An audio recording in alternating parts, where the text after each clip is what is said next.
I want to do a little bit of a recap here. This is a 1978 Case 446 that I bought last year, obviously used, to help us around the property, and the priority was for snow removal. It's a 16 horsepower engine, or power plant in there, engine. And while it was a struggle to get the machine running last year, our first snowstorm, the guy that plows our driveway actually passed away. The second snowstorm, my engine passed away.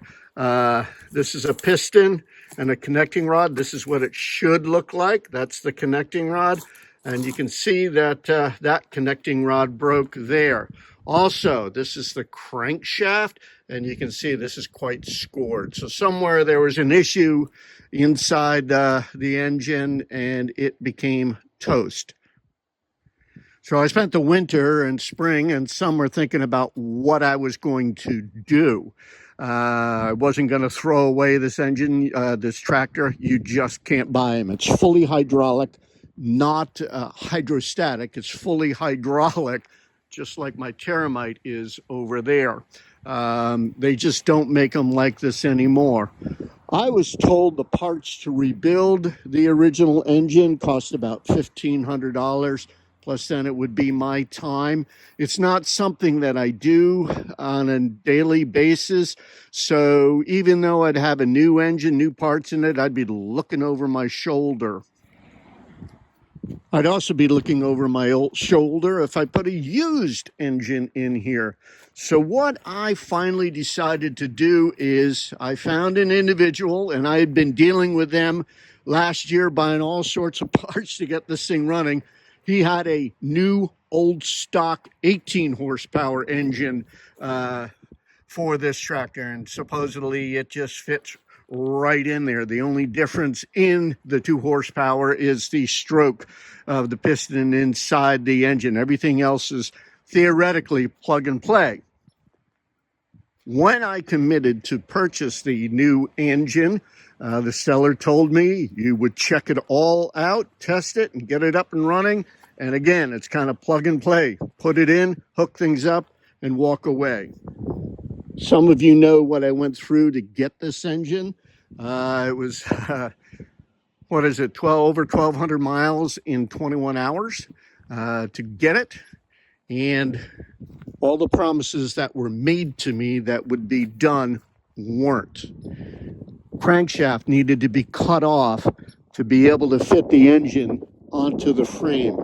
The flywheel was the wrong flywheel. The starter, it's a new engine with a new starter. Starter is bad. Points were bad.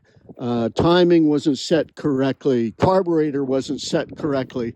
It has been a nightmare. I'd lost lots of sleep over it. It's physically made me ill, but it's running. Now, one issue is the header pipes that came out of here were also wrong. I've had to make my own, but the muffler is sitting a little bit higher than normal, and it's an issue with these in that the people modify these hoods to get them to fit, because over the years with different muffler changes, they just don't fit. So I'm going to show you what I'm up against here and what I'm going to try to do. All right, so the hood is in place, and the pivot point is down here. This pin actually slides through this hinge point to that one, but it's supposed to pass through here, just like a hinge on a door. So this is much higher and a little bit farther out away from the frame of the tractor than it used to be. So what I am going to do, I have this shimmed up with a piece of wood just to kind of give me an idea of where I need this. I'm going to cut these off, weld on a piece of steel that will bring these points up to meet here.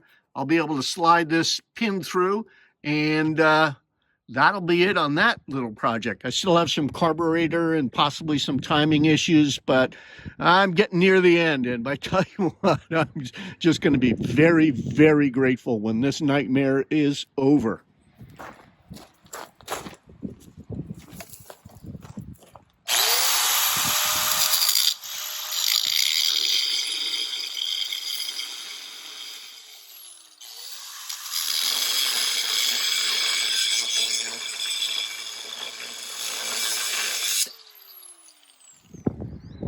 All right, I've got a piece of angle iron roughed in and clamped, and what I'm going to do is put the hood back on just to make sure that I have things positioned correctly, enough space.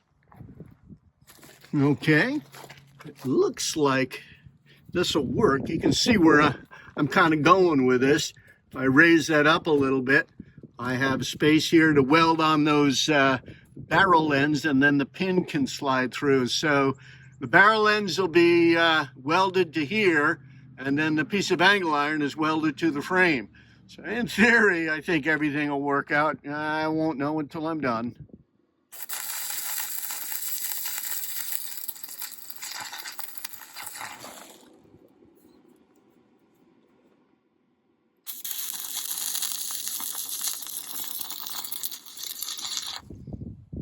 Okay, I have the hood back in place, and I am getting ready to start to position these little guys here.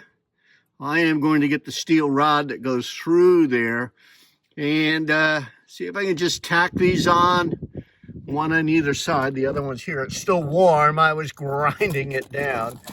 Whew. Hot. Anyway, I'm going to move on a little bit farther here.